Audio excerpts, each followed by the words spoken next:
category session I will discuss about Casanova's legendary Playboy dark story.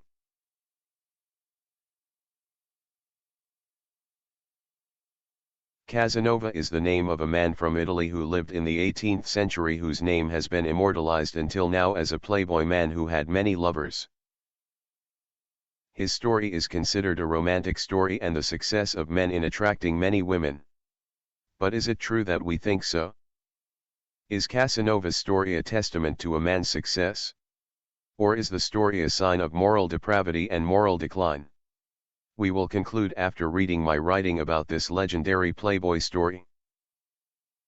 This legendary young man was born with the name Giacomo Girolamo Casanova in 1725. His mother was an actress named Zanetta Ferrucci, while his father, Gaetano Casanova, also worked as an actor and dancer. Casanova was born in the city of Venice, which is known as the most beautiful city in Italy. Venice itself at that time was still an independent republic, because the Italian state itself had not yet been formed. But because he was born into a family of artists, Casanova's childhood was neglected.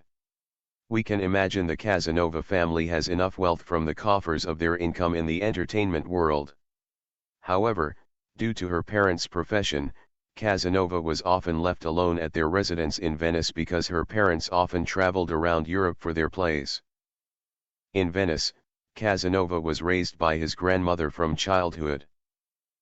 At the age of 8, Casanova's father died and he was sent to a hostel in the city of Padua, far from his family. However, independent since childhood, Casanova is famous for being intelligent. In fact, he entered the University of Padua at a very young age of 12 and graduated at the age of 17 with a law degree. In fact, Casanova himself is also interested in medical science and has little knowledge of the medical world. But unfortunately, Casanova has a very bad habit of gambling. Even because of his hobby, in Padua he went bankrupt and was forced to return to his grandmother's house in Venice. At the age of 21, instead of feeling given up, Casanova instead mortgaged his entire family property for his hobby of gambling. Finally, now that he became poor, Casanova was forced to work as a musician. But luck favored Casanova when he one day coincidentally saved a rich businessman named Bragadin. At that time Bragadin had a stroke while sailing on a gondola. At that time, the doctor who treated Bragadin gave him a potion in the form of a smear of mercury on his chest. In fact, as we all know, mercury is a toxic chemical, so it only makes things worse.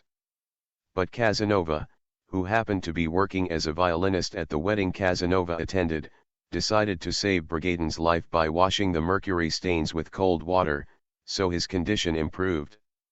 Bragadin was also very grateful to Casanova and became his protector, even financed his life.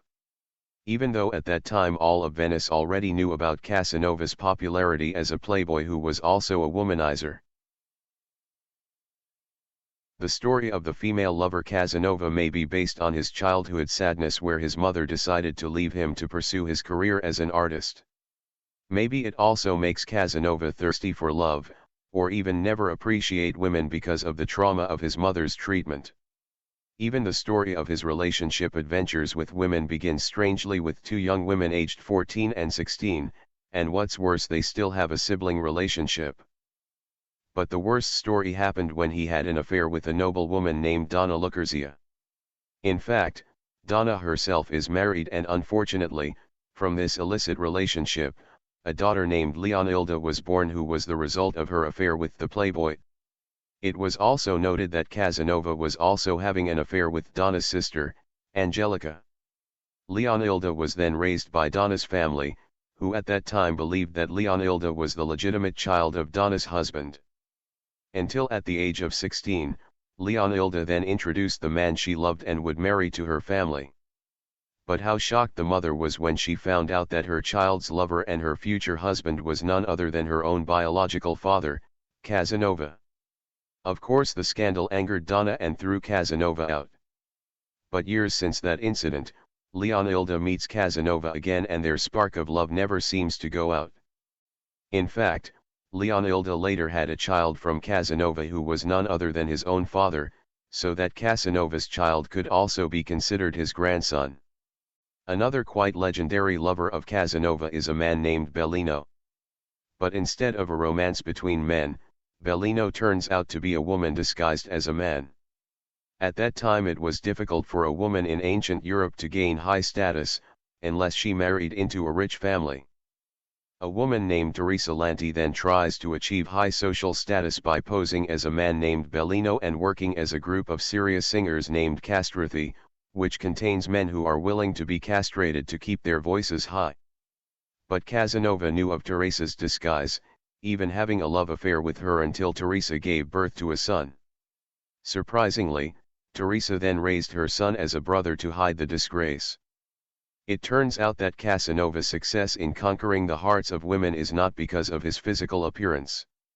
If you try to browse through Casanova's paintings, you may notice that he is not a handsome man himself. But it's not his good looks that attract women, but because of his charisma and confidence. But over time, Casanova's confidence got him into trouble. He once did a prank by digging up corpses to surprise one of his enemies, but as a result the man suffered a stroke and ended up paralyzed for life.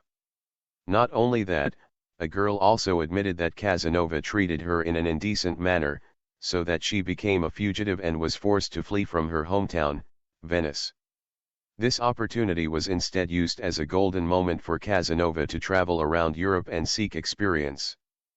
He moved to Paris for 2 years, but again there he got into trouble and was chased by the police.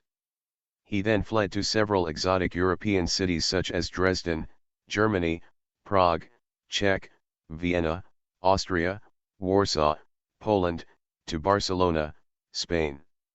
In 1753, perhaps longing for his homeland, Casanova returned to Venice, despite having been warned by Bragadin, whom he considered his adoptive father, not to return. There, Casanova was eventually arrested and thrown into the Doge's palace, then the strictest prison in Venice. But thanks to his ingenuity, he managed to escape from there. Casanova again fled to France where he claimed to be an alchemist. His position allowed him to meet important figures in France such as Madame de Pompadour, one of Queen Marie Antoinette's confidants, and Jean-Jacques Rousseau, a famous philosopher. Casanova's popularity, compensated by his ingenuity and ability to speak French, led to him being sent by the French government on espionage to Dunkirk, England. This task was a success until Casanova was given a high position and paid handsomely, even offered to become a French citizen.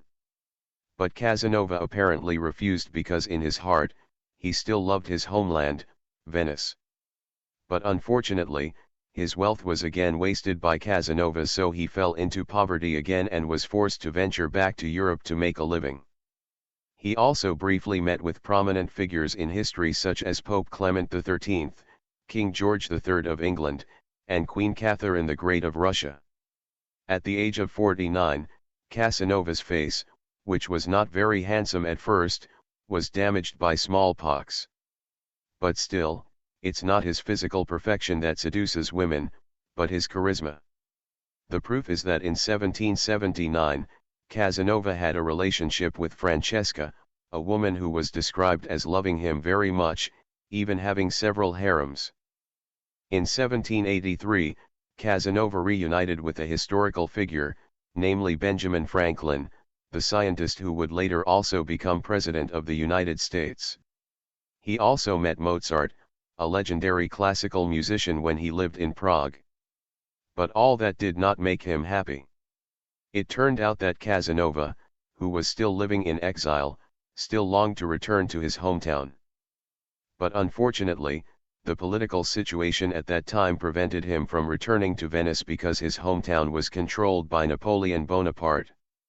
Even Casanova, overcome with grief, even contemplated suicide.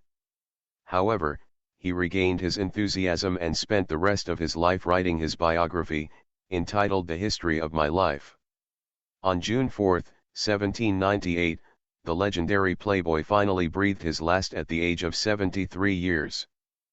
He was buried in the city of Duchkov in the Czech Republic, but uniquely no one knows exactly where his grave is located.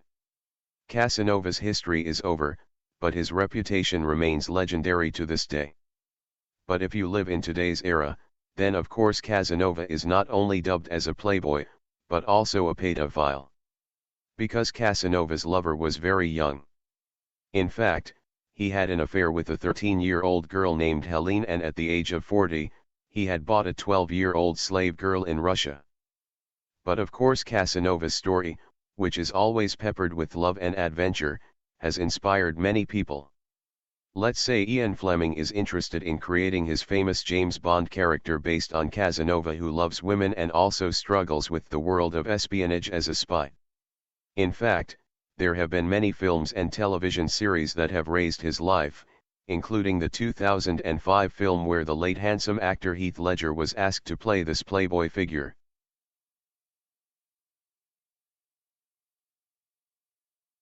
That's my discussion this time about Casanova's legendary Playboy dark story.